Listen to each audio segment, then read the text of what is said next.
Naquela mesma ocasião, chegando alguns, falavam a Jesus a respeito dos galileus, cujo sangue Pilatos misturara com os sacrifícios que os mesmos realizavam.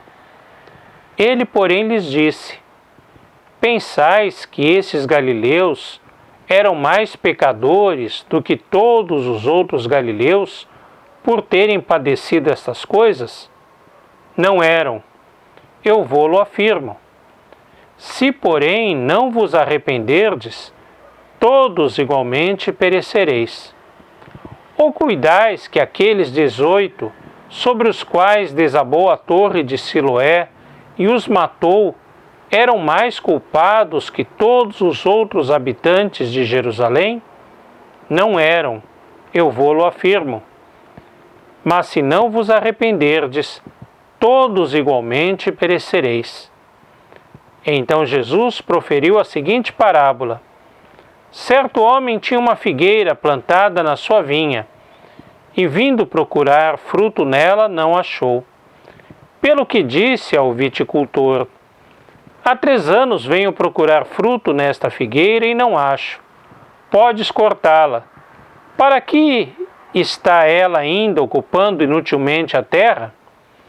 Ele, porém, respondeu: Senhor, deixa ainda este ano, até que eu escave ao redor dela e lhe ponha estrume. Se vier a dar fruto, bem está, se não, mandarás cortá-la. Lucas 13, versículos 1 ao 9.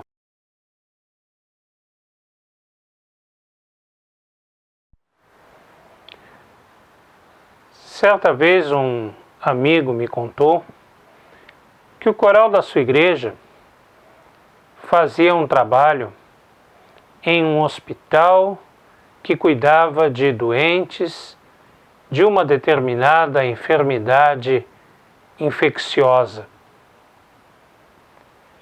E que uma vez por mês eles iam lá cantar para os doentes e procurar levar uma palavra de esperança. Ao chegarem no hospital, certa vez, eles receberam a notícia que os trabalhos evangélicos haviam sido proibidos naquele hospital. E eles então se indignaram e perguntaram por quê. Ao que o diretor ou responsável pelo hospital respondeu: porque o número de suicídios no dia seguinte aos trabalhos evangélicos aumenta muito. E por que isso? Porque muitos grupos evangélicos que vão ao hospital, lá chegando, culpam as pessoas por terem contraído essa enfermidade.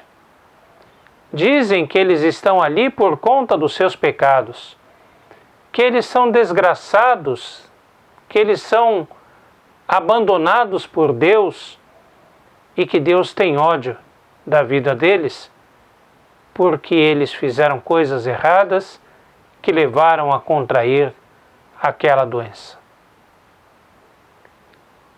E isso me faz pensar, não só esse fato é um fato que escancara essa ideia, mas por que muitas pessoas creem que tudo o que aconteça de errado seja causado pelo mal, por algum erro, algum pecado que alguém tenha cometido. E que se alguém está sofrendo, padecendo por algum problema que seja, é porque tem algum pecado que cometeu e está recebendo o devido castigo em relação a isso ou por causa disso.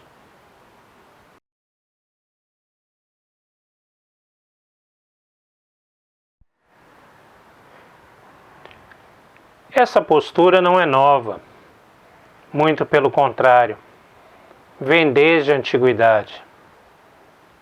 algumas pessoas chegaram para Jesus e contaram um fato.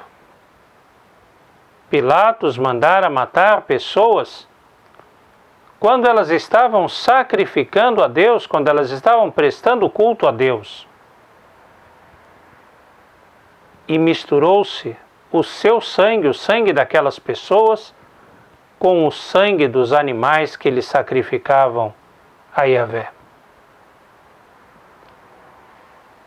Colocam isso de uma forma que tentam perguntar se Jesus achava que aquelas pessoas eram culpadas de algum pecado, de algum mal que tivessem cometido.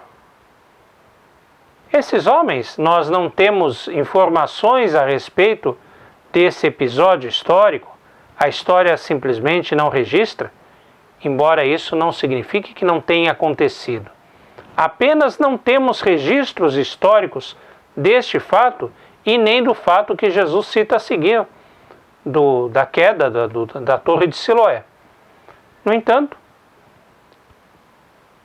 esses dois fatos são colocados e as pessoas inquirem a Jesus qual o pecado que eles cometeram, que eles tinham praticado para chegarem àquela situação, para sofrerem aquilo. É possível que essas pessoas mortas por Pilatos fossem revoltosos, pessoas que haviam se rebelado contra o Império Romano, algo que era muito comum no tempo de Jesus na Galileia. Muitos grupos fizeram isso e muitos grupos sofreram por causa disso. Portanto, seria mais um a sofrer as penas da sua rebeldia contra o Império. E eles talvez questionassem a Jesus por conta desse fato e questionando por que Deus permitiu que aquilo acontecesse com eles. Eram eles mais pecadores? Eram eles mais indignos de Deus, mais indignos diante de Deus por conta daquilo? Não, Jesus diz. Não. Eles não eram. Nem eles, nem aqueles que morreram com o desabamento da Torre de Siloé. Não eram mais pecadores do que os outros.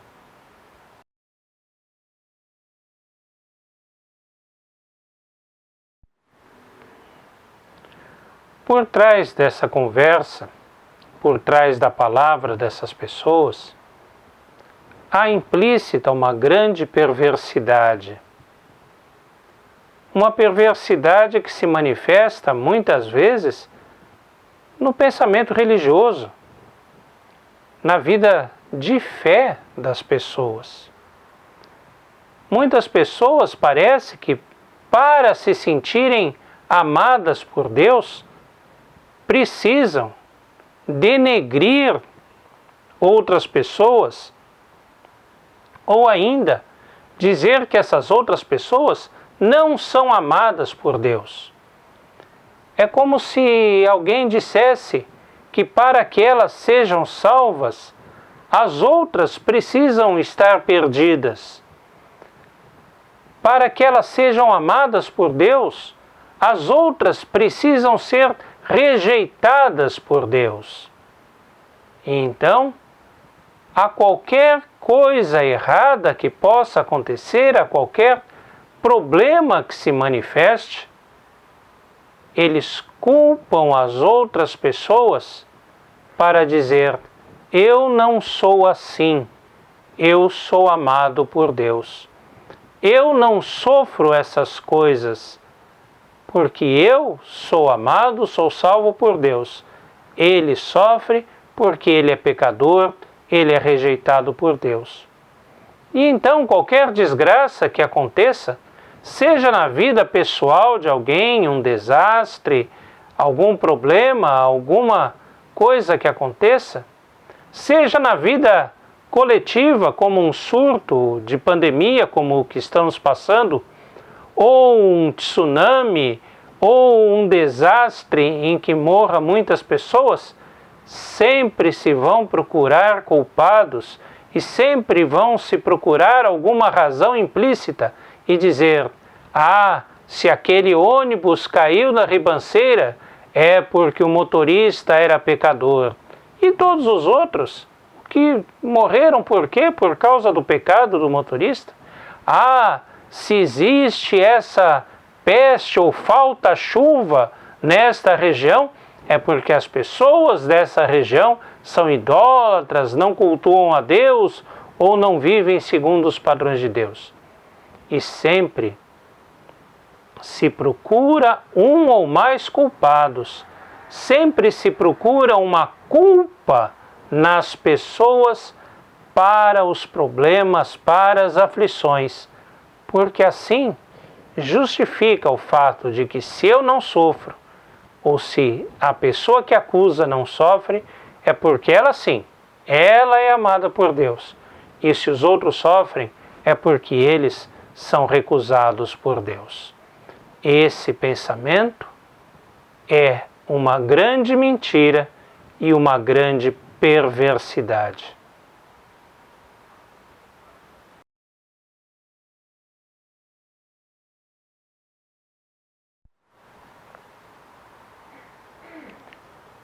Os problemas fazem parte da vida.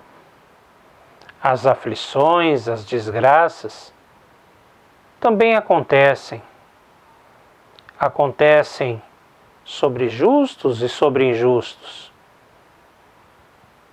As pessoas podem ser culpadas por algum deles, ou alguns deles, mas nem por todos. E aqueles que sofrem o efeito dos problemas, das aflições, das desgraças, nem sempre são os culpados. E principalmente há muitas aflições as quais ninguém tem culpa. Jesus é incisivo ao responder àqueles homens.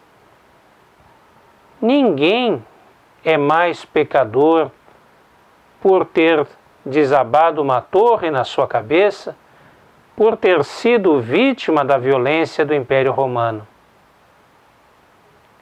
Não creiam que vocês são mais abençoados por Deus, são mais amados por Deus, porque vocês não sofrem esse tipo de problemas. Todos vocês são pecadores, todos os seres humanos são pecadores. E a fé não pode servir simplesmente para confortar as pessoas, trazer uma paz, trazer uma alegria, à custa principalmente da dor, do sofrimento de outras pessoas. Ninguém pode achar que é mais amado por Deus simplesmente porque não sofreu tais e tais problemas. Não. Todos são pecadores. Todos são pecadores, disse incisivamente Jesus.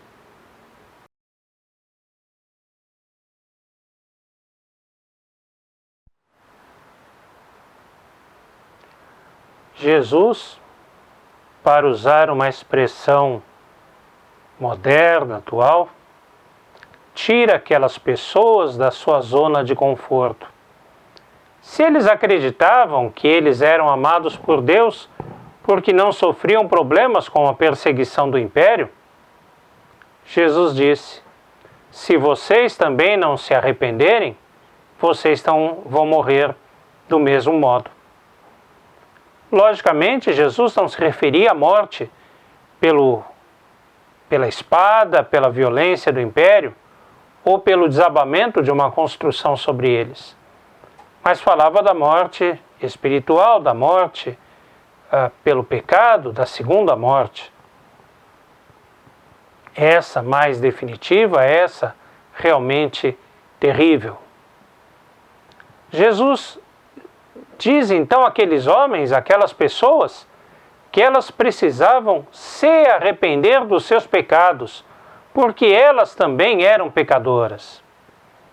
Jesus, com isso, aproveita para chamar aquelas pessoas ao arrependimento, à conversão, à mudança de vida. Não era suficiente eles se acharem amados por Deus. Não era suficiente eles terem a paz de espírito de não sofrerem aqueles problemas, aquelas aflições. Era necessário que eles mudassem a sua vida, que eles se arrependessem dos seus pecados, que eles mudassem as suas atitudes, inclusive com relação às outras pessoas que sofrem. Era necessário que tanto eles quanto os outros passassem pelo arrependimento, porque todos eram pecadores e careciam da glória de Deus.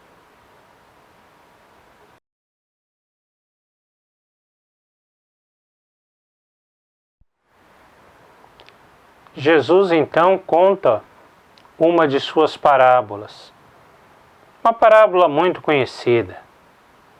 O dono de uma vinha tinha uma figueira plantada no meio dela. E há muito tempo ele vinha procurar fruto nessa figueira e não achava nada. Era uma figueira estéril. Ele fala então para o agricultor, a pessoa que cuidava da plantação: corta essa árvore, tira daí porque ela está ocupando espaço inutilmente. Não produz fruto, só atrapalha o restante da vinha. Porém, aquele agricultor demonstra misericórdia e intercede diante do Senhor da vinha: Senhor, dá mais um ano, deixa eu adubá-la, deixa eu prover mais alimento, para ver se ela produz fruto. Se ela não produzir, então depois de um ano a gente arranca. Com essa palavra, Jesus demonstra que ao chamar as pessoas ao arrependimento, Ele também e o Pai demonstram misericórdia, dão sempre uma outra chance, dão mais uma chance ao ser humano, mais uma chance para que ele se converta, para que ele mude as suas atitudes, para que ele deixe o seu pecado, para que ele transforme a sua vida. Deus usa de misericórdia e de amor para com todos os seres humanos, abrindo a porta para que todos aqueles que se arrependem, todos aqueles que se convertem, todos aqueles que mudam a sua vida e as suas atitudes, venham a ser salvos.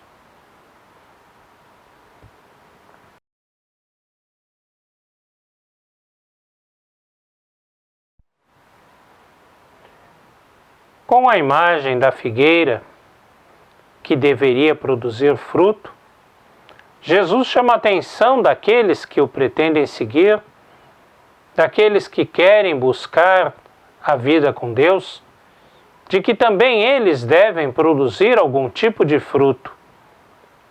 Devem produzir na sua vida os frutos dignos do reino de Deus. Ora, nós sabemos pela Bíblia que nós não somos salvos pelas nossas obras. Nós somos salvos pela graça mediante a fé. Mas a graça mediante a fé manifesta na vida dos crentes produz frutos, frutos verdadeiros dignos do reino de Deus. E é preciso que esses frutos sejam produzidos tanto na vida de cada cristão individualmente, como também na vida de todo o povo de Deus coletivamente, na vida de cada grupo que se chama pelo nome do Senhor.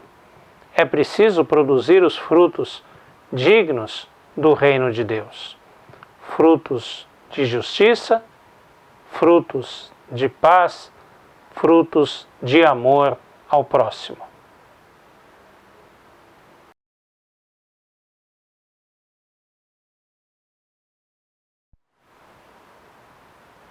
Em 2018, uma notícia, uma atitude de uma igreja na Holanda chamou a atenção do mundo inteiro e ganhou as páginas dos jornais e o foco das câmeras de televisão.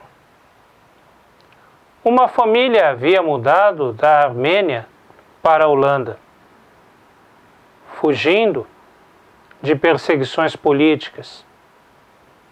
Estavam lá na Holanda já há alguns anos, buscando asilo político, porque temiam pelas suas vidas se voltassem para o seu país. O governo da Holanda, seguindo as suas leis, seguindo as suas regras, concedeu asilo aos 3 filhos do casal, mas não concedeu asilo ao casal. E mandou que a polícia os procurasse e os mandasse de volta para a Armênia. Temendo pelas suas vidas, uma igreja protestante da Holanda abrigou aquela família. E há na Holanda uma lei em que a polícia não pode prender ninguém durante um culto, durante um serviço religioso. Então, esta igreja iniciou um culto e ficou permanentemente em culto, durante mais de 3 meses, 24 horas por dia, 7 dias por semana, até que o governo holandês concedeu asilo também ao casal. Aquela atitude, inicialmente, os pastores da comunidade começaram a celebração, mas não sabiam quando aquilo ia parar, nem como poderiam encaminhar aquela situação. Mas isso chamou a atenção das pessoas, e pessoas de diversos lugares do país, da cidade, diversos outros pastores da igreja em que eles pertenciam, mas de outras cidades, e também pastores de outras igrejas foram para lá e começaram a se revezar nas celebrações, e não interrompiam o culto para não dar chance à polícia invadir a igreja e prender aquele casal.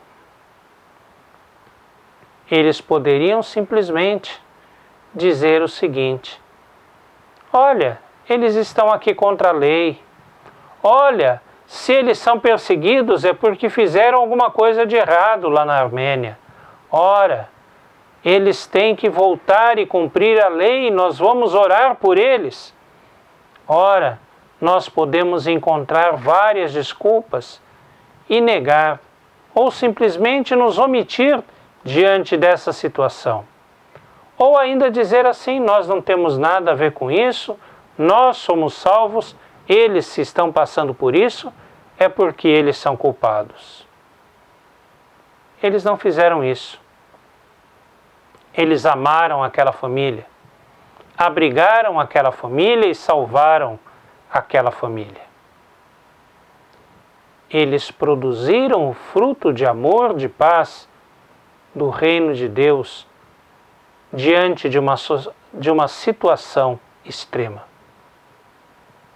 Talvez nós não nos deparemos com situações tão graves assim. Embora no Brasil nós tenhamos vários refugiados, vários grupos de refugiados. Mas talvez nós não nos deparemos com situações assim.